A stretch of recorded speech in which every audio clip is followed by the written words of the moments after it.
آج کی رات ایسی سیاہ اور تاریک تھی جیسے کسی جنگل کی رات، ایسی خاموشی تھی جیسے قبروں میں ہوتی ہو۔ لیکن یہ رات سلطان منزل کے ایک کمرے کے لیے بہت مختلف تھی۔ یہاں کسی کی ساری زندگی کی دعائیں پوری ہوئی تھیں، کسی کی قربانیوں کا بدلہ دیا گیا تھا۔ یہ محرمہ اور سفیر کا کمرہ تھا۔ وہ سفیر کے کمرے میں بیڈ پہ بیٹھی انگلیاں چٹخا رہی تھی۔ حالے کو عمر کے ساتھ گئے کافی دیر ہو چکی تھی۔ وہ تب سے لے کر اب تک سفیر کے انتظار میں بیٹھی تھی۔ اسی وقت کمرے کا لاک باہر سے کھلنے کی آواز آئی۔ سفیر بکھری ہوئی حالت میں اندر داخل ہوا۔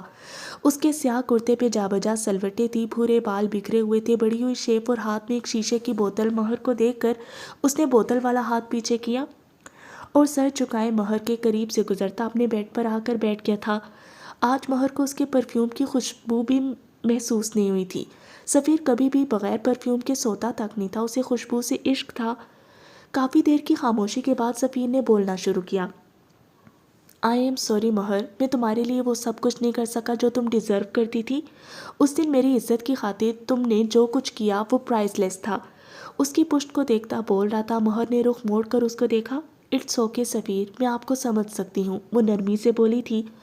تم فکر مت کرو مہر، میں بہت جلد تمہیں اس رشتے سے آزاد کر دوں گا۔ تمہیں کوئی ضرورت نہیں ہے ایک انچاہے رشتے سے بندے رہنے کی، بس ایک بار حالات نارمل ہو جانے دو۔ مہر کا دل جیسے کسی نے چیر کر رکھ دیا اور وہ اٹھ کھڑی ہوئی۔ کیا میں نے آزادی مانگی؟ وہ چبا چبا کر بولی تھی۔ سفیر نے حیرت سے اس کو دیکھا تھا۔ آپ کو کیا لگتا ہے جب آپ کا دل کرے گا آپ مجھ سے شادی کر لیں گے اور جب دل چاہے گا آپ مجھے چھوڑ دیں گے؟ سفیر، محرمہ کو کوئی مجبور نہیں کر سکتا۔ میں نے اپنی مرضی سے آپ سے نکاح کیا ہے کیونکہ وہ بولتے بولتے رک گئی تھی، کیونکہ میں آپ سے محبت کرتی ہوں، بالآخر اس نے اعتراف کر دیا۔ سفیر ہونکوں کی طرح اس کو دیکھے گیا۔ یہ قید میرے لیے من چاہی ہے، یہ رشتہ میرے لیے آب حیات ہے۔ آپ میرے لیے عشق ہیں، آج یا کل سے نہیں، تب سے جب سے مجھے محبت کا مطلب بھی نہیں پتا تھا۔ اور اب جب میری ساری دعائیں پوری ہوئی ہیں تب آپ مجھے کہہ رہے ہیں کہ آپ مجھے چھوڑ دیں گے۔ آپ ایسا کیسے کہہ سکتے ہیں؟ وہ غم و غصے کے ملے جلے تاثرات لیے بول رہی تھی۔ سفیر گہری سانس بھرتا اٹھا تھا۔ مہر، میں اب تک ایک دھوکے سے باہر نہیں آیا اور ایک صدمے سے بھی۔ حالے کا دھوکہ اور بڑے پاپا کی موت، میں ان دونوں چیزوں میں سٹک ہو کر رہ گیا ہوں۔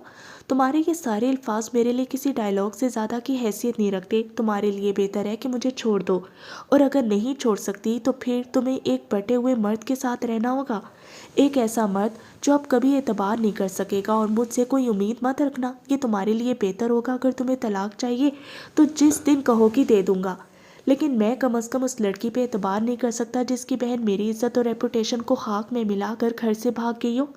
میرے لیے تم دونوں ایک جیسی ہو، خود غرض۔ وہ مہر کے بالکل قریب کھڑا بول رہا تھا، اس کی آنکھیں سر تھیں۔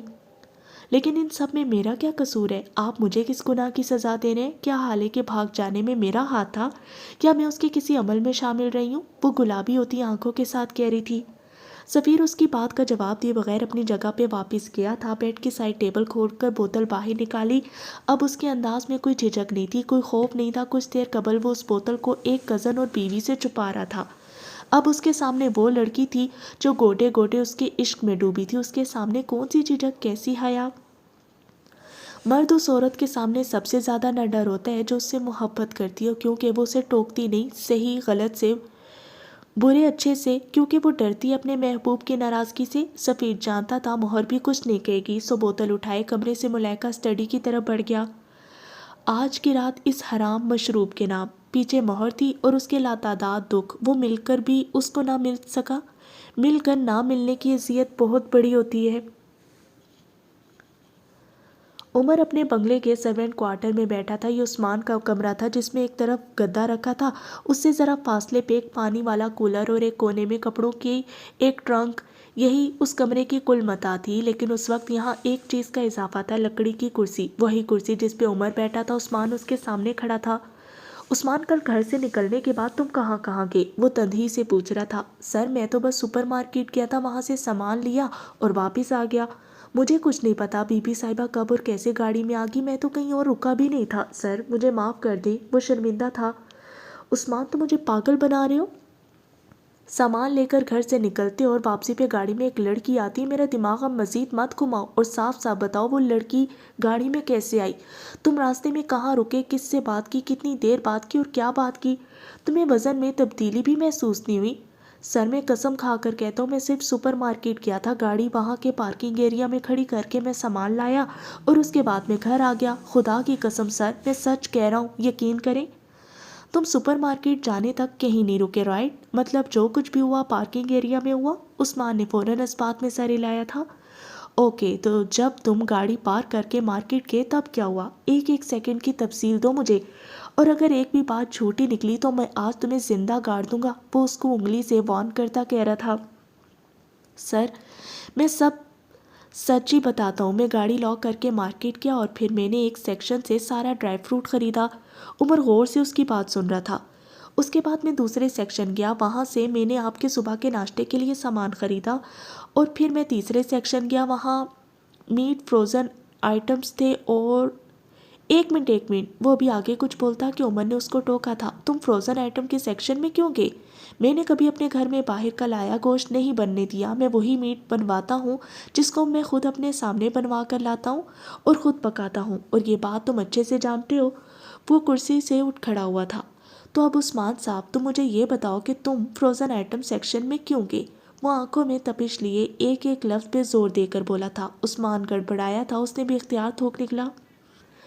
وہ سر دراصل میں آپ کو بتانے ہی والا تھا، اصل میں عثمان میں اس وقت تمہاری کسی بکواس سننے کے موڈ میں نہیں ہوں، جلدی بولو تم وہاں کیوں گئے؟ عمر جیسے جھلا گیا تھا۔ عثمان فوراً سنبھل گیا۔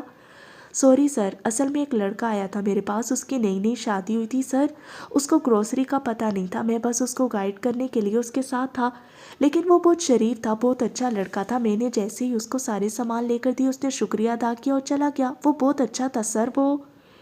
کیا وہ سارا وقت تمہارے ساتھ تھا، اور کیا اس کی موجودگی میں تم نے اپنا والیٹ یا کار کی چابی نکالی؟ عمر نے اس کی بات کاٹی تھی اور عثمان کی تھوڑی سینے سے آ لگی۔ وہ سر دراصل میرا والیٹ وہ نیچے گر گیا تھا، اس لڑکے نے مجھے اٹھا کر دیا اور اس کے بعد وہ کہیں چلا گیا، لیکن سر 10 منٹ بعد پھر واپس بھی آ گیا۔ عثمان تیز تیز بول رہا تھا۔ والیٹ گرا تھا نا، گاڑی کی چابی تو نہیں؟ والیٹ سے کیا ملنا تھا اس کو؟ خیر کچھ اور یاد آئے تو بتانا مجھے۔ عمر جانے کو مڑا تھا جب پیچھے سے عثمان کی شرمندہ سی آواز آئی۔ سر وہ دراصل بات یہ ہے کہ وہ رک کر بول رہا تھا، جب میں مارکیٹ کے اندر گیا تھا تب میں نے چابی پینٹ کے سامنے والی جیب میں رکھی تھی، لیکن جب میں وہاں سے نکلا تب چابی میری شرٹ کی سینے والی جیب میں تھی۔ I am sorry sir. Umar current کھا کر بوڑھا تھا۔ لعنت ہو تم پہ عثمان، لعنت۔ وہ تمہیں بے وقوف بنا کر گیا ہے، تم کیا ساری زندگی چھک مارتے رہے ہو؟ تمہیں کسی چیز کا پتہ ہے بھی یا نہیں؟ وہ لڑکا تمہاری چابی لے اڑا اور تمہیں پتہ بھی نہیں چلا۔ ڈوب مرو تم عثمان، ڈوب مرو۔ وہ اس کے سر پہ کھڑا دھاڑا تھا۔ میں معذرت خواہ سر، مجھے اندازہ نہیں تھا۔ وہ واقعی شرمندہ تھا۔ عمر نے اپنی کنپٹی سے لائی تھی اور عثمان کی جانب مڑا۔ میں اس معاملے کو صبح دیکھوں گا، صبح تک وہ باتیں بھی یاد کرو جو تمہارے فرشتوں کو بھی نہیں پتہ ہوں گی، ورنہ یہاں سے دفع ہو جانا، تمہاری وجہ سے اتنی بڑی مصیبت میرے گلے پڑ گئی۔ وہ خود سے بڑبڑاتا ہوا باہر نکل گیا، پیچھے عثمان شرمندہ سا کھڑا رہ گیا۔ تھانے کا ماحول اس وقت بیزار سا تھا۔ نائٹ ڈیوٹی کرتے پولیس افسران کے چہرے تھکے ہوئے سے تھے، کچھ تو باقاعدہ اونگ رہے تھے، کچھ تاش کے پتوں پہ گزارا کر رہے تھے۔ ASI نذیر خوف زدہ سا ایک فیمنسٹ کی FIR لکھ رہا تھا۔ اس کا مدعا تھا کہ رات کے 12 بجے بس میں سفر کرتے ہوئے اس کو ایک لڑکے نے بری نظر سے دیکھا اور چھونے کی کوشش کی ہے۔ کافی دیر کئی مغز ماری کے بعد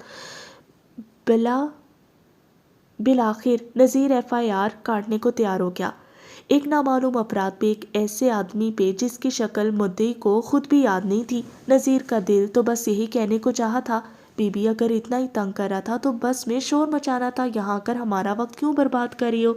لیکن اس کی زبان سلی ہوئی تھی، اس لیے نہیں کیونکہ وہ عورت تھی، اس لیے کیونکہ اس کے ہاتھ میں موبائل تھا۔ 10 منٹ بعد وہ عورت سنیپ بنا کر اور 1-2 انسٹا سٹوریز لگانے کے بعد مسرور سی چلی گئی۔ اس کے جاتی ایک دراز قد سے آنکھوں والا نوجوان اندر آیا۔ وہ ایسے آ رہا تھا جیسے ہی اس کا گھر ہو۔ وہ اب کچھ دیر قبل والے حلیے میں نہیں تھا، اب اس نے نیلی چیک شرٹ کے ساتھ نیلی ہی جینز پہن رکھی، شرٹ کے بٹن کھلے تھے، اندر سے سفید گول گلے والی شرٹ نظر آتی تھی، پیروں میں سلیپرز تھے اور 1-2 جگہ چھالے بھی تھے، شاید اس نے اسی وجہ سے سلیپرز پہن رکھے تھے، ورنہ وہ اپنے جوتوں کے معاملے میں بہت حساس تھا۔ اس کے آتی تمام سپاہی اور افسران کھڑے ہو گئے تھے، اونگنے والوں کو چٹکی مار کر اٹھایا گیا تھا۔ ذرا سی دیر میں اس چھوٹے سے تھانے میں ہلچل سی مچ گئی تھی، کوئی اس کے لیے کرسی لا رہا تھا تو کوئی ٹیبل صاف کر رہا تھا، کوئی بھاگ کر چائے لینے گیا تو کوئی اس سے اس وقت زحمت اٹھانے کی وجہ پوچھ رہا تھا۔ وہ ASI نذیر کی کرسی پہ بیٹھ گیا۔ وہ ذرا جلدی میں لگتا تھا۔ نذیر سامنے کھڑا تھا، باادب گھبرایا سا۔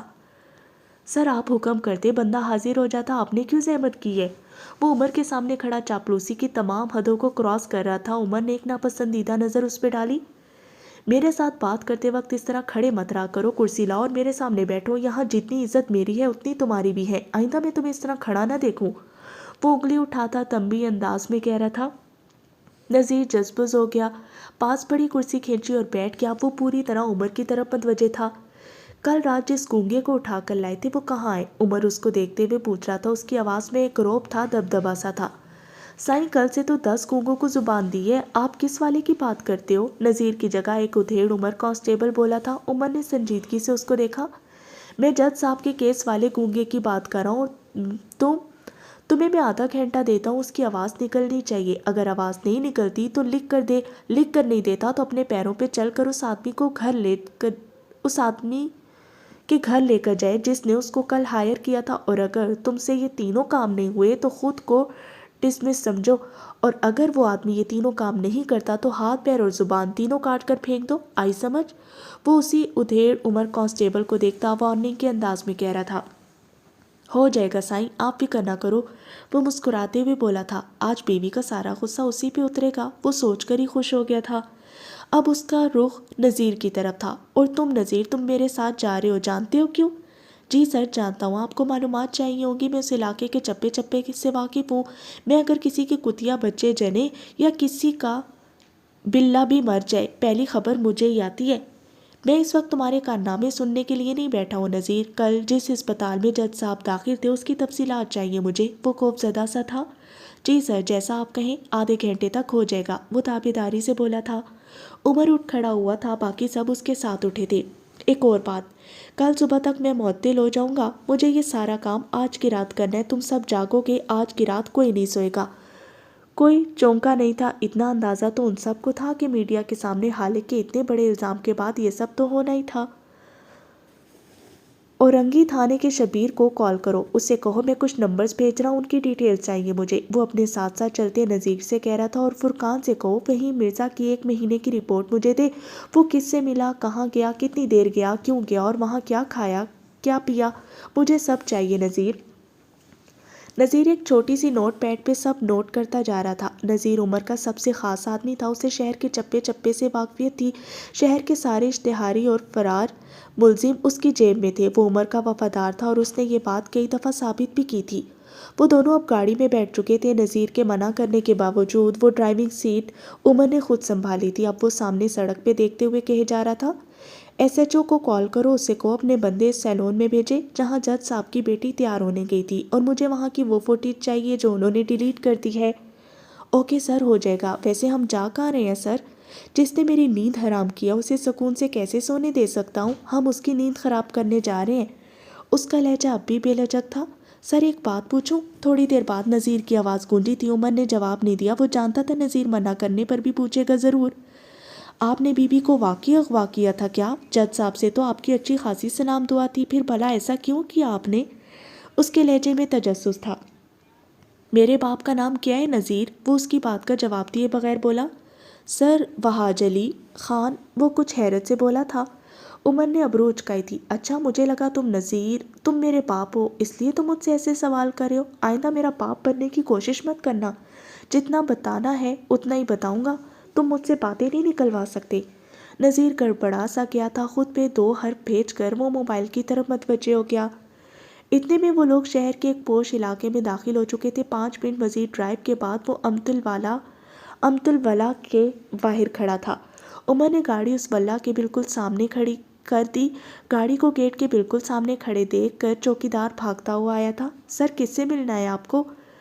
ملنا تو تمہارے صاحب سے ہے، لیکن اگر وہ گھر پہ نہیں ہے تو مالکن سے ملنے میں بھی کوئی قباحت نہیں ہے، نذیر دانت نکوستا کہہ رہا تھا۔ عمر نے تنبیہی نظروں سے اس کو دیکھا۔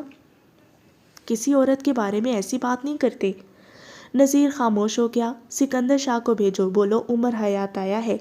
عمر اب چوکیدار کو دیکھتے ہوئے بولا تھا، سر وہ تو 2 دن سے گھر پہ نہیں ہے، کہیں باہر گئے ہوئے، جب آئیں گے آپ کا پیغام پہنچا دوں گا، آپ فکر مت کریں، وہ رٹے رٹائے سبق کی طرح دہرا رہا تھا۔ عمر بغیر کچھ کہے گاڑی تک واپس گیا، ونڈو سے ہاتھ اندر کر کے گاڑی کے ہارن پہ ہاتھ رکھ دیا تھا۔ اب وہ زور زور سے بغیر کے ہارن بجائے جا رہا تھا۔ ڈرائیور ہارن کو بند کرنے کے لیے اس کی منت کر رہا تھا۔ قریب 1-2 گھروں سے کھڑکی سے جھانک کر اس کو ملامت بھی کی گئی تھی، لیکن اس نے تو گویا کان لپیٹ لیے تھے۔ وہ بغیر رکے ہارن بجائے گیا۔ تقریباً 5 منٹ بعد گیٹ کے کھلنے کی آواز آئی تھی۔ عمر کی آنکھوں میں تپش سی بھر گئی۔ گیٹ سے نکلنے والا آدمی کوئی 60 کے ہندسے کو عبور کرنے کے قریب تھا۔ اس نے نیلا سلک کا نائٹ گاؤن پہن رکھا تھا اور آنکھوں میں غصہ لیے وہ باہر آیا تھا۔ کیا بکواس ہے یہ، شرم نہیں آتی گھٹیا لوگوں، کسی کی نیند برباد کرتے ہو؟ وہ آتے ساتھ ہی دھاڑے تھے، لیکن عمر کو سامنے دیکھ کر جیسے خون خشک ہو گیا۔ اس نے واپس جانا چاہا لیکن بے سود۔ ایس پی سر، آپ یہاں، سب خیریت تو ہے؟ وہ قریب آ کر پوچھ رہا تھا۔ نذیر، ڈالو اس کو گاڑی میں۔ عمر اس کی بات کا جواب دیے بغیر بولا تھا، اور پھر سکندر شاہ کے لاکھ چھٹپٹانے اور چیخنے پکارنے کا اثر لیے بغیر نذیر ان کو گاڑی کی پچھلی سیٹ پر بٹھا چکا تھا۔ وہ ابھی اور شور کرتے جب نذیر ان کے کان کے پاس جھکا۔ چپ چاپ بیٹھ جاؤ شاہ صاحب، ورنہ میرے پاس آپ کی رنگین راتوں کے ثبوت موجود ہیں، اور آپ کی بیوی اور بیٹی کا نمبر بھی۔ نسرین کو جانتے تو ہوں گے آپ، وہی جس کو ڈیفینس میں کوٹھی دے رکھی ہے۔ نذیر ان کے کانوں میں زہر انڈیل کر دور ہٹا تھا۔ سکندر صاحب کا چہرہ لٹھے کی مانند سفید ہو چکا تھا۔ انہوں نے بے اختیار تھوک نکلا، کیا چاہتے، کیا ہیں آپ؟ ان کی ساری ہوا نکل گئی تھی۔ اب وہ جلد از جلد اس صورتحال سے چھٹکارا چاہتے تھے۔ جس اسپتال کے آپ مالک ہیں اس کی CCTV فوٹیج، اور میری ایک چیز رہ گئی ہے آپ کے ہسپتال میں، وہ بھی چاہیے۔ عمر سکون سے بولا تھا، اتنی سی بات کے لیے آپ لوگوں نے اتنی بے ادبی کی ہے میرے ساتھ؟ میں ایک عزت دار آدمی ہوں ایس پی صاحب، میں ابھی DIG صاحب کو کال کروں گا۔ عجیب غنڈہ گردی ہے، اندھیر نگری مچا رکھی ہے آپ نے۔ وہ غصے سے سرخ چہرہ لیے غرا رہے تھے۔ عمر نے ڈرائیونگ کرتے ہوئے ایک نمبر ملایا تھا اور موبائل پیچھے نذیر کو تھما دیا۔ پہلی ہی بیل پہ کال ریسیو ہوگی۔ ہاں بول بھائی، کسی کی نیند میں ڈوبی آواز گاڑی میں گونجی تھی۔ DIG سر، میں عمر حیات بات کر رہا ہوں۔ عمر نے بیٹھے ہوئے ہانک لگائی تھی۔ سکندر شاہ نے موبائل نذیر کے ہاتھ سے اچک لیا۔ DIG سر، یہ آپ کے SP مجھے ڈرا دھمکا کر میرے گھر سے اٹھا کر لائے ہیں، اور اب یہ چاہتے ہیں کہ میں اپنے اسپتال کی CCTV فوٹیج ان کے حوالے کروں۔ نہ ان کے پاس کوئی اجازت نامہ ہے اور نہ… وہ کچھ اور بھی کہہ رہے تھے جب ان کی بات کاٹی گئی۔ زیادہ بولو مت، فوٹیج دے دو گے تو مر نہیں جاؤ گے تم، اور میں جانتا ہوں سب کچھ، کتنا ڈرا دھمکا کر لائے ہوں گے یہ لوگ۔ عمر کو جو کچھ چاہیے دے دو ورنہ بہت برا ہوگا۔ اور اب رکھ فون، نیند خراب کر دی میری۔ وہ جھنجھلائے ہوئے تھے۔ عمر یار کیا ہے، اب یہ برساتی میڈکو سے بھی بات میں کروں؟ وہ اب عمر سے کچھ کہہ رہے تھے۔ عمر نے بات ختم کر کے کال کاٹ دی۔ سکندر صاحب کا سارا رنگ نچڑ گیا تھا۔ کتنا بھتہ دیتا تھا میں اس DIG کو، وہ بس سوچ ہی سکے۔ جی تو شاہ صاحب، اور کس سے بات کرنی ہے؟ اگر کہیں تو IG سے بات کرا دوں، ان سے بھی اچھی خاصی بات چیت ہے میری۔ ارے آپ کے رنگ کو کیا ہوا؟ دکھ ہوا۔ دیکھیں، پولیس والے کی نہ دوستی اچھی نہ دشمنی، وہ آپ کا ہر بات میں ساتھ دیں گے، لیکن جب اپنی وردی والے بھائی کی آ گئی نا، تب وہ اپنے گھر والوں کے بھی نہیں ہوتے۔ عمر فخریہ سا کہہ رہا تھا۔ اب آپ بتائیں، خاموشی سے ہمارا کام کریں گے یا اور چک چک کرنی ہے؟ دیکھیں، آپ کے اسپتال جاتے ہم فضول بحث کرنی پڑتی ایک ایک سے۔ اب آپ چلیں گے تو کتنی عزت اور احترام سے کام ہوگا ہمارا، آپ کو نیکی کا موقع ملے گا اور ہمارا وقت بچے گا، کتنا اچھا ہوگا نا، وہ عام سے انداز میں کہہ رہا تھا۔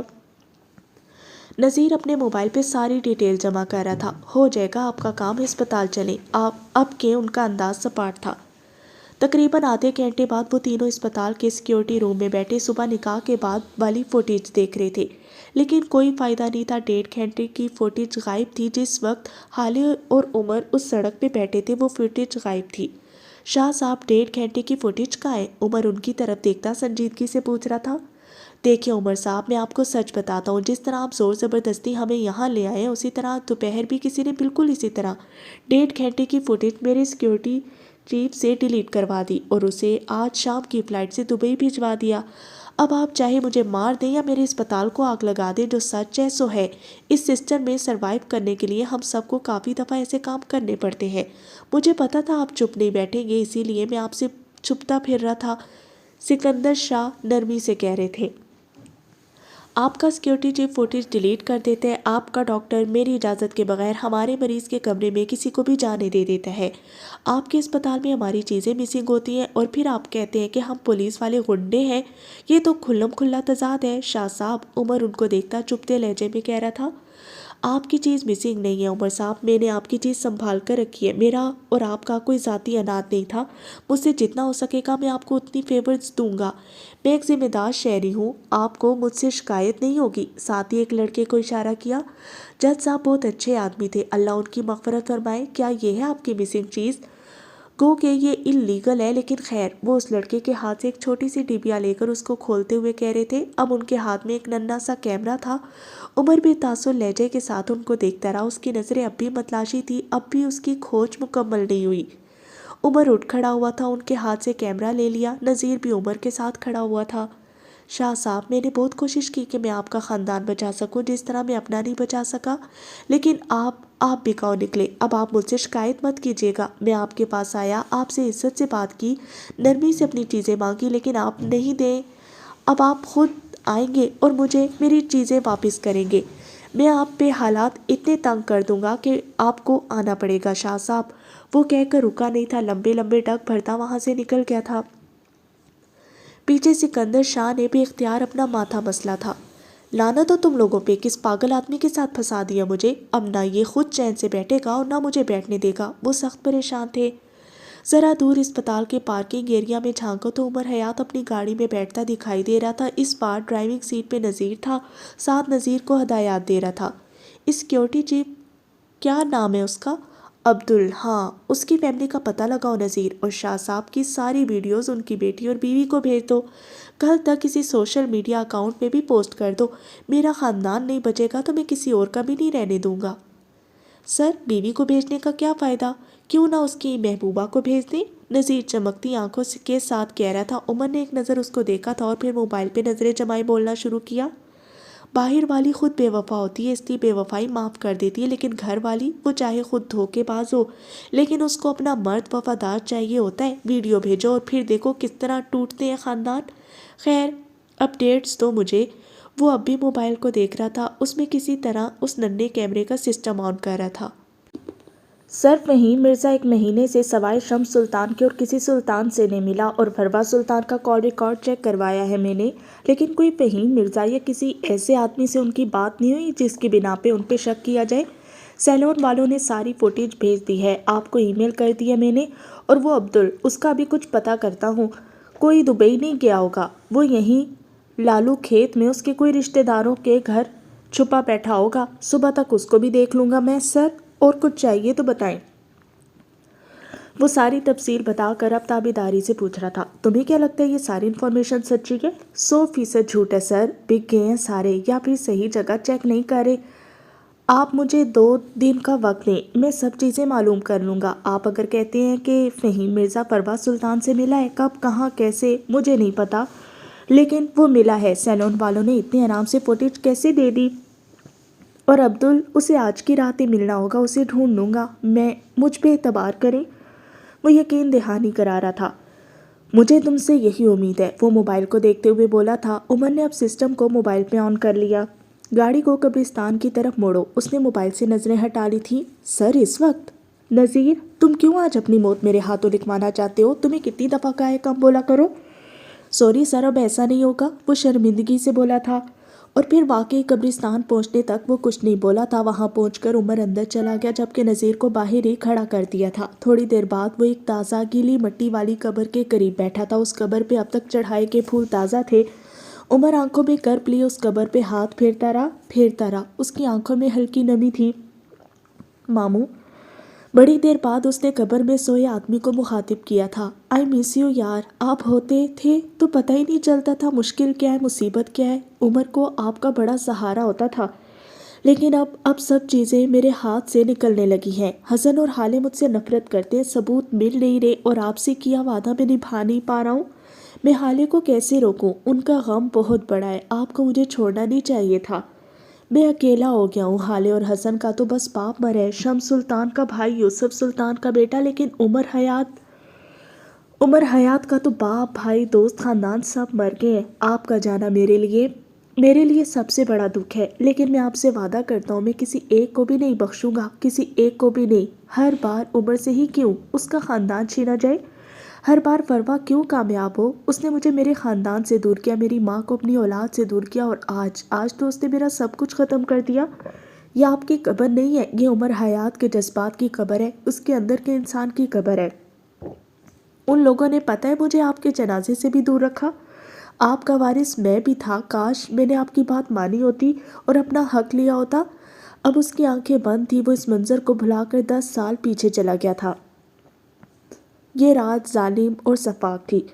اس رات عمر نے نفیسہ حیات کو چھوڑا تھا، وہ اپنا سفری بیگ کندھے سے لگائے رات کے اس پہ سڑک کے کنارے بیٹھا تھا، اس کی آنکھیں پتھرائی ہوئی تھی اور چہرے کے تاثرات سخت تھے۔ وہ اجنبی نظروں سے بار بار سڑک کے چاروں اطراف میں نظر دوڑاتا اور پھر سر کو ہاتھوں میں گرا لیتا۔ اس کو نیند آ رہی تھی، وہ نیند اور بھوک کا بہت کچا تھا، اس وقت بھی اس کی آنکھیں بند ہوتی جا رہی تھیں۔ جب اس کے بالکل پاس ایک بڑی سی گاڑی آ کر رکی، عمر فوراً الرٹ ہو گیا تھا اور نیند بھگا کر اٹھ کھڑا ہوا۔ گاڑی کی پچھلی سیٹ سے ایک مہربان چہرے والا آدمی باہر آیا تھا۔ عمر چپتی آنکھوں سے اس کو دیکھے گیا۔ وہ آدمی اب عمر کے قریب آ کر رکا۔ کیا ہوا برخوردار، رات کے اس پہر گھر سے باہر اس سڑک پہ بیٹھے ہو؟ نکالے گئے ہو یا بھاگ کر آئے ہو؟ وہ سنجیدگی اور نرمی سے پوچھ رہے تھے، ان کی آنکھیں عمر کی آنکھوں سے ملتی تھیں، سنجیدہ اور گہری سے آنکھیں۔ نہ نکالا گیا ہوں اور نہ بھاگا ہوں، میں گھر چھوڑ کر آیا ہوں، وہ چھوڑ پہ زور دیتے ہوئے بولا تھا۔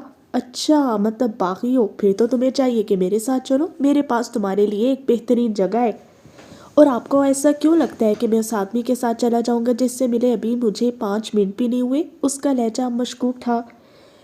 ٹھیک ہے، پھر تم بتاؤ تمہارے ماں باپ کہاں ہیں؟ میں تمہیں لے چلتا ہوں، صلح صفائی کروا دوں گا۔ اس طرح راتوں کو گھر سے باہر نہیں رہتے، وہ اپنائیت سے بولے تھے۔ میرے ماں باپ نہیں ہیں، وہ ان کی طرف دیکھے بغیر بولا تھا۔ کیا یتیم ہو؟ ہاں شاید ایسا ہی ہے، وہ اٹکا تھا۔ شاید کیوں؟ کیا تمہیں یقین نہیں ہے؟ گفتگو اب دلچسپ ہوتی جا رہی تھی۔ میں یہاں اپنی پہچان ڈھونڈنے آیا ہوں اور شاید اپنے خاندان کو بھی، مجھے نہیں پتا میں یہاں کیوں آیا ہوں، وہ جھنجھلا سا گیا تھا۔ آج کے بعد تمہیں سب پتا ہوگا، میرے ساتھ چلو، میرے پاس تمہیں دینے کے لیے چھت بھی اور تمہاری پہچان ڈھونڈنے کے لیے تعلقات بھی۔ یقین کرو سیف رہو گے، کراچی کا سب سے اچھا آدمی ہوں میں۔ آخر میں ان کا لہجہ ذرا شوق ہوا تھا۔ میں آپ پہ اعتماد نہیں کرتا، اس لیے میں آپ کے ساتھ نہیں جاؤں گا، میں اپنے دم پہ اپنا خاندان ڈھونڈ لوں گا۔ اس کا لہجہ دو ٹوک تھا۔ یہ کراچی ہے بیٹا، لوگوں کا سمندر رہتا ہے یہاں، ایک دوسرے کو کچل کر دھکیل کر آگے بڑھنے کی ریس ہے یہاں۔ اگر چاہتے ہو کہ نہ دھکیلے جاؤ نہ کچلے جاؤ تو میرے ساتھ چلو۔ اور کس نے کہا تمہاری کوئی مدد کرے گا؟ میں تو ہرگز نہیں۔ انہوں نے اپنے دونوں ہاتھ اٹھا لیے تھے۔ میں تمہیں فیور دوں گا اور بدلے میں فیور لوں گا، اب اگر چلنا ہے تو چلو، ورنہ یہاں بیٹھے رہ جاؤ گے۔ ہر کوئی میرات سلطان جتنا نیک دل نہیں ہوتا جو تمہارے لیے گاڑی سے اتر آئے۔ عمر چند لمحے خاموشی سے ان کو دیکھتا رہا۔ اور کہاں لے کر جائیں گے آپ مجھے؟ تم نے خود ہی کہا تم یتیم ہو، تو پھر یتیم خانے کے علاوہ کہاں لے کر جا سکتا ہوں؟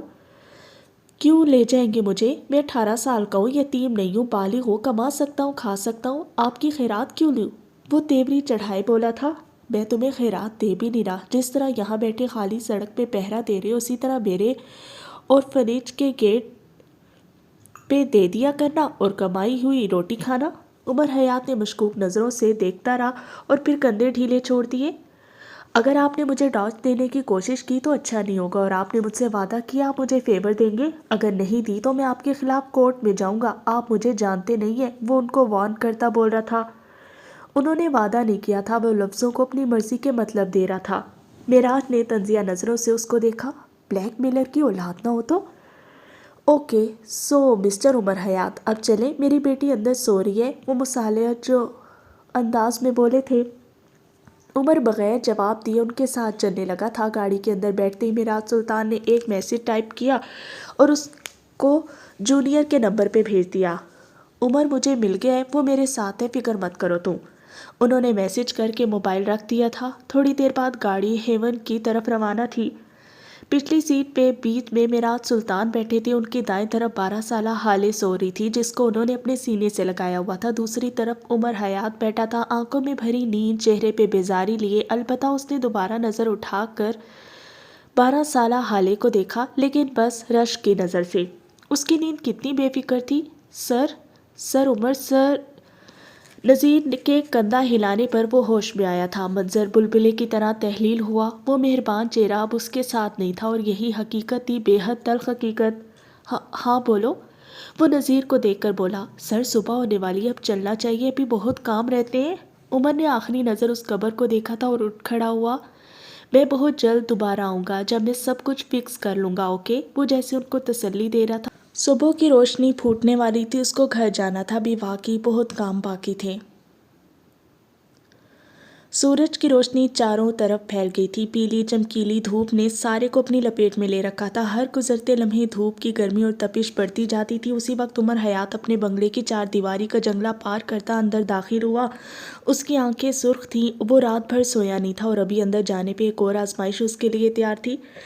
یہ سوچ ہی اس کو تھکا دیتی تھی۔ وہ آتے ہی اس کمرے کی جانب گیا تھا جہاں ہالے تھی۔ دروازہ اندر سے لاک تھا۔ اس نے دستک دی، 1 بار 2 بار 3 بار، اور پھر آواز لگائی، 1 بار 2 بار 3 بار۔ اب جواب ندارد۔ اب کہ وہ پریشان ہوا تھا اور بلند آواز میں حالے کو پکارتا زور زور سے دروازہ بجانے لگا، لیکن اندر سے کوئی جواب نہ پا کر وہ بھاگ کر کمرے کے لاک کی چابی لے آیا۔ اس نے کانپتے ہاتھوں سے لاک میں چابی گھسائی۔ اس کا دل بری طرح سے دھڑک رہا تھا۔ وہ جیسے ہی لاک کھول کر اندر آیا، اس کو لگا جیسے کسی نے اس کی روح کھینچ لی ہو۔ حالے اسی چائے گرے فرش پہ بے سود پڑی تھی۔ اے سی کی ٹھنڈک سے کمرہ جیسے برف ہو رہا تھا۔ وہ دیوانہ وار حالے کی طرف لپکا تھا۔ اس کے ہونٹ نیلے پڑ رہے تھے، اس کا جسم تپ رہا تھا، وہ بخار سے پھنک رہی تھی۔ وہ اس کو آوازیں دے رہا تھا، اس کے چہرے کو تھپ تھپا رہا تھا۔ حالے نے ذرا کی ذرا آنکھیں کھولی تھی، لیکن عمر کو قریب دیکھ کر اس نے پھر رخ موڑ لیا۔ عمر نے فوراً موبائل نکالا تھا اور ایک نمبر ڈائل کیا۔ وہ تیز تیز بول رہا تھا۔ حالے کو بس اس کے ہونٹ ہلتے معلوم ہوتے تھے۔ اس کو دیکھتے دیکھتے وہ ایک بار پھر ہوش و خرد سے بیگانہ ہو گئی تھی۔ اس کی آنکھ اب سوئی کی چبھن سے کھلی تھی۔ وہ خالی ذہن سے چھت کو دیکھے جا رہی تھی۔ ڈاکٹر اس کے بازو میں کینولا لگا رہا تھا۔ اسے اپنا سارا جسم ٹوٹتا محسوس ہوا۔ اس کا جسم ذرا سا ہلنے سے بھی قاصر تھا۔ ڈاکٹر اب عمر سے کچھ کہہ رہا تھا جسے وہ غور سے سن رہا تھا۔ عمر سر، آپ کے مسز نے کسی بات کا بہت گہرا صدمہ لیا، ان کی زیادہ سے زیادہ کیئر کریں اور ان کو ٹینشن نہ دیں۔ ان کا بخار تھوڑی دیر تک اتر جائے گا، اس کے بعد آپ انہیں کوئی نرم غذا کھانے کو دیں۔ یقیناً انہوں نے کل سے کچھ کھایا نہیں ہے، جس کی وجہ سے ان کو کمزوری ہو رہی ہے اور اسی وجہ سے وہ بے ہوش بھی ہوگی۔ اگر کچھ پرابلم ہو تو مجھے کال کیجیے گا۔ عمر نے ان کا شکریہ ادا کیا تھا اور ان کو دروازے تک چھوڑ کر آیا۔ تھوڑی دیر بعد حالے کو ہوش آ گیا تھا۔ شانو ملازمہ شانو اس کے پاس بیڈ پہ بیٹھی اس کو چمچ کے ساتھ سوپ پلا رہی تھی۔ حالے خاموشی سے پی رہی تھی۔ اس کا رنگ زرد تھا، آنکھیں سوجی ہوئی، سرخ بھورے لمبے بال کندھوں پہ پھیلے تھے۔ وہ 2 دنوں کی بھوکی تھی، اس وقت وہ کچھ بھی کھا لیتی۔ بھوک واحد چیز ہے جو غم یا خوشی نہیں دیکھتی۔ عمر دروازے کی اوٹ سے کھڑا اس کو دیکھ رہا تھا۔ اس کیمرے سے جو کچھ اس کو ملا تھا اس نے عمر کے حواس معطل کر دیے تھے۔ وہ یہ سب کچھ حالے کو کیسے دکھائے گا؟ اسی وقت حالے نے اس کو دروازے کی اوٹ میں کھڑے دیکھ لیا تھا، تبھی اس کی آنکھوں میں نفرت بھرنے لگی۔ اس نے شانو کا بڑا ہوا ہاتھ بری طرح جھٹکا۔ نکل جاؤ یہاں سے۔ وہ شانو کو دیکھے بغیر بولی تھی۔ اس کی نظریں اب بھی عمر پہ جمی تھیں۔ بی بی جی، تھوڑا سا سوپ پی لیں، آپ بہتر ہو جاؤ گی، وہ لجاجت سے بولی۔ میں اگر ایک بار کہہ دوں جاؤ تو چلی جایا کرو، مجھے ملازموں پہ چلانا پسند نہیں ہے، وہ اب کے نرمی سے بولی تھی۔ شانو خاموشی سے برتن سمیٹتی چلی گئی۔ عمر اب دروازے کی چوکھٹ پہ کھڑا تھا، سینے پہ بازو باندھے نرم سی نظروں سے حالے کو دیکھتا۔ مجھے سسپینڈ کر دیا گیا ہے، آپ نے کل جو بیان دیا اس کی وجہ سے اب مجھ پہ انکوائری بیٹھے گی اور پھر شاید تبھی میں بحال ہو سکوں۔ اس کے لہجے میں کوئی دکھ نہیں تھا، وہ بس سنجیدگی سے بتا رہا تھا۔ مجھے تمہاری شکل دیکھنے کا اور تمہاری آواز سننے کا کوئی شوق نہیں ہے، میرے سامنے کم سے کم آیا کرو، جب جب تمہیں دیکھتی ہوں تمہیں قتل کرنے کا ارادہ مضبوط ہوتا جاتا ہے۔ آپ کے والد صاحب جج تھے نا؟ وہ اس کو دیکھتا اس کے قریب آتا کہہ رہا تھا۔ آپ کو اتنا تو پتہ ہی ہوگا کہ کسی کو سزا سنانے سے پہلے اس کو صفائی کا موقع دیا جاتا ہے، اس کے خلاف ثبوت دیکھے جاتے ہیں، اس کے خلاف گواہیاں دی جاتی ہیں، پھر کہیں جا کر اس کو مجرم قرار دیا جاتا ہے۔ آپ اب بتائیں آپ کے پاس کیا ثبوت ہے، کون سی گواہی ہے، کیا چیز مجھے مجرم ثابت کرتی ہے؟ وہ سکون سے پوچھ رہا تھا۔ حالے بیڈ سے اٹھی تھی، نکاہت اور درد کی وجہ سے اس سے کھڑا نہیں ہوا جا رہا تھا، سر پوری طرح گھوم رہا تھا، لیکن وہ اپنے پیروں پہ زور دیے کھڑی رہی۔ وہ اب اس کے بالکل سامنے کھڑی تھی، بازو سینے پہ لپیٹے، آنکھوں میں چبھن لیے۔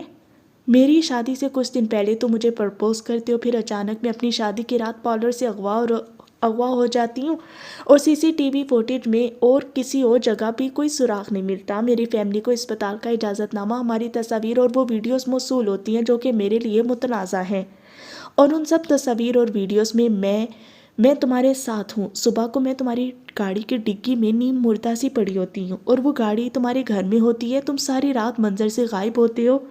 یہ سارا کام اتنی پروفیشن سے ہوتا ہے کہ کسی کو ایک سراغ نہیں ملتا تمہارے علاوہ عمر۔ تمہارے علاوہ اتنی پرفیکشن سے کون کام کر سکتا ہے؟ تم اگر یہ کہو گے کہ میری چچی، تو تم جھوٹ بولو گے۔ وہ الزام لگا سکتی ہیں، میرے اغوا کا پلان بھی بنا سکتی ہیں، لیکن وہ کرمنل نہیں ہے۔ وہ زیادہ سے زیادہ کسی غنڈے کو ہائر کر سکتی ہیں، اور غنڈے موالی ایسے پرفیکٹ کام نہیں کرتے۔ وہ ستے ہوئے چہرے کے ساتھ بولتی اس کے سامنے سے ہٹی تھی اور باہر جانے کو قدم موڑے تھے جب اس کو عقب سے عمر کی آواز بلند ہوتی محسوس ہوئی۔ آپ کہاں جا رہی ہیں؟ حالے دروازے کی چوکھٹ پہ رکی۔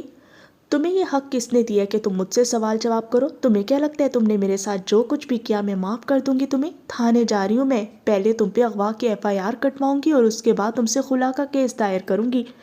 میں تم سے گھر کی 4 دیواری میں بھی طلاق لے سکتی ہوں، لیکن اس میں مزہ نہیں آئے گا۔ آخر کو تمہیں بھی وہ ذلت جھیلنی چاہیے جو میں نے جھیلی ہے۔ یہ سب میں تمہیں اس لیے بتا رہی ہوں کیونکہ مجھے پیچھے سے حملہ کرنا پسند نہیں ہے۔ میں کل رات اسپتال گیا تھا، مجھے وہاں سے کچھ ملا ہے۔ وہ اس کی بات کا جواب دیے بغیر بول رہا تھا، کچھ ایسا جس کے بعد آپ کے پاس مجھ سے زیادہ بڑے دشمن ہوں گے، جس کے بعد آپ خود پہ کی گئی زیادتیاں بھول جائیں گی۔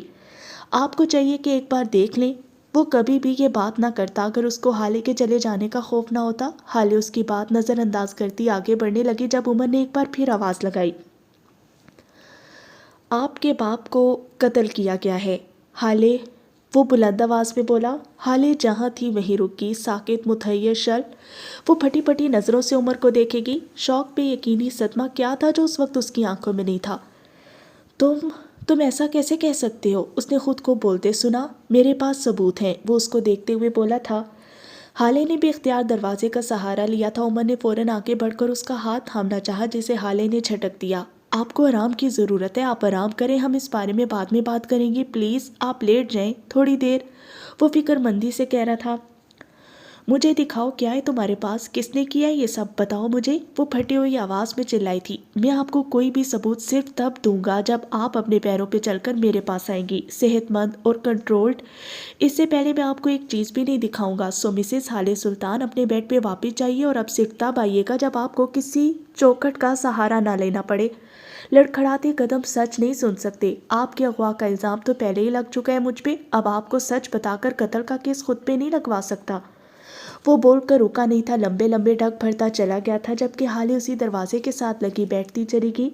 اس وقت اس کو اپنے ساتھ ہونے والا کوئی ظلم یاد نہیں تھا، اگر کچھ یاد تھا تو بس اپنا باپ۔ کوئی کیسے کسی کا باپ اس سے چھین سکتا ہے؟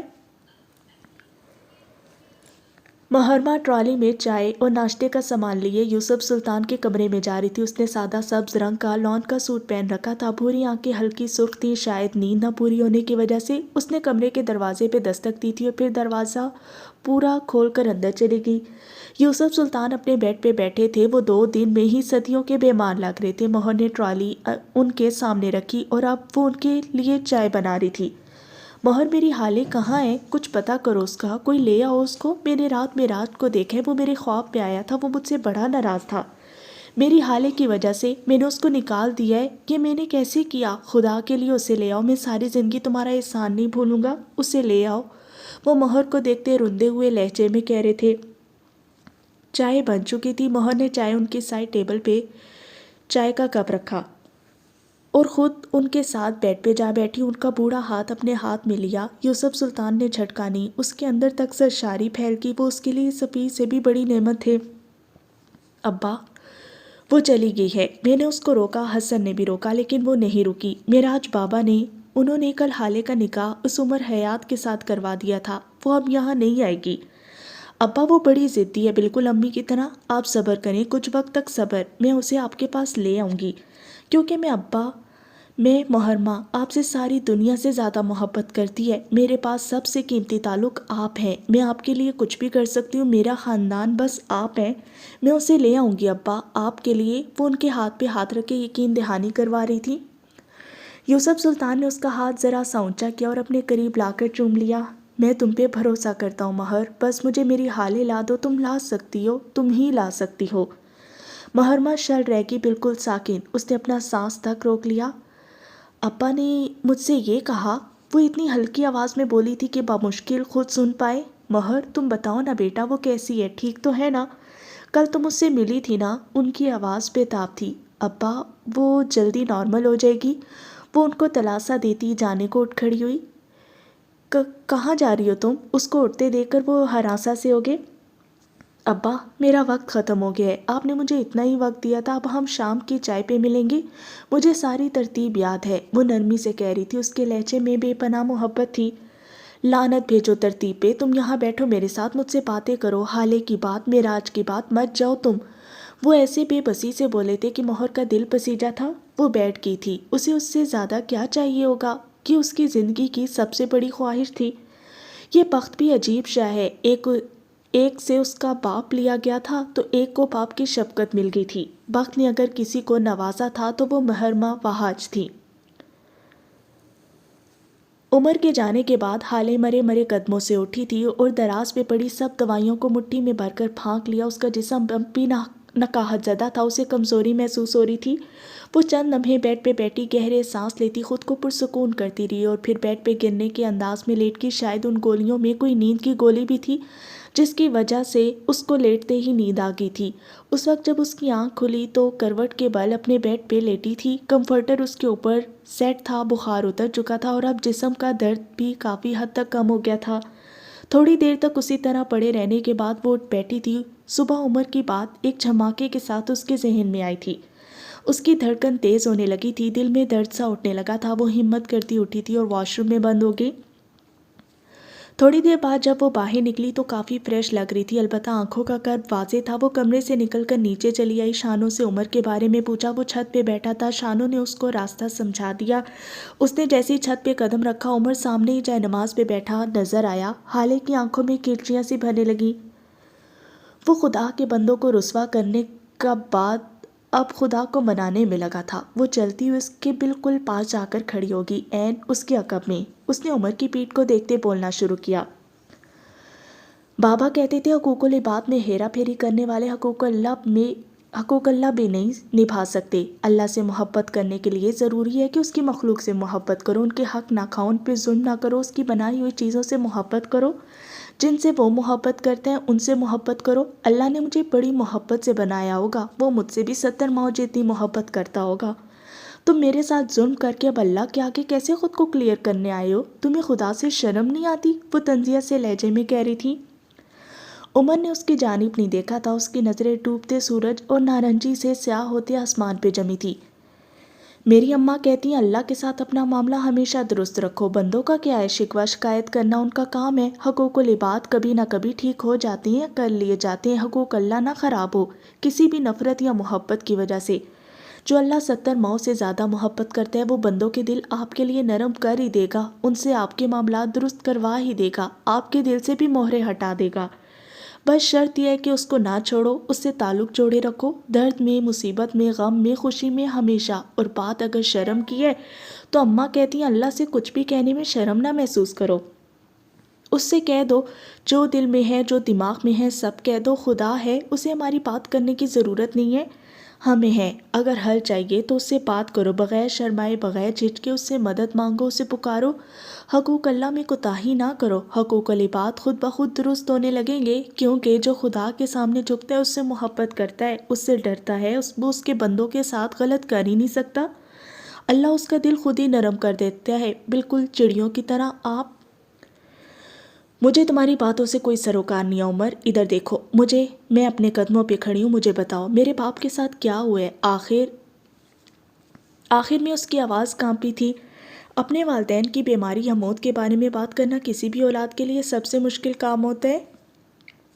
وہ خاموشی سے اٹھا تھا، جائے نماز طے کی تھی اور نیچے چلا گیا۔ تھوڑی دیر بعد جب وہ واپس آیا تو اس کے ہاتھ میں ایک لیپ ٹاپ اور USB تھی۔ وہ وہیں چھت پہ پڑے ایک میٹ پہ بیٹھ گیا تھا۔ حالے کو اشارے سے بیٹھنے کا اشارہ کیا تھا، وہ مارے بندے اس سے ذرا فاصلے پہ بیٹھ گئی۔ وہ واقعی اپنے خاندان کے آدمی کو وہاں اکیلا چھوڑ کر نہیں آیا تھا، وہ کسی ایسے کو چھوڑ کر آیا تھا جو کبھی جھوٹ نہیں بولتا، جو چاہ کر بھی جھوٹ نہیں بول سکتا تھا، جس کی وفاداری غیر مشروط تھی۔ اس نے وہاں کیمرہ چھوڑا تھا، اس نے وہاں مشین چھوڑی تھی۔ انسان جھوٹ بول سکتے ہیں، مشین نہیں۔ عمر نے USB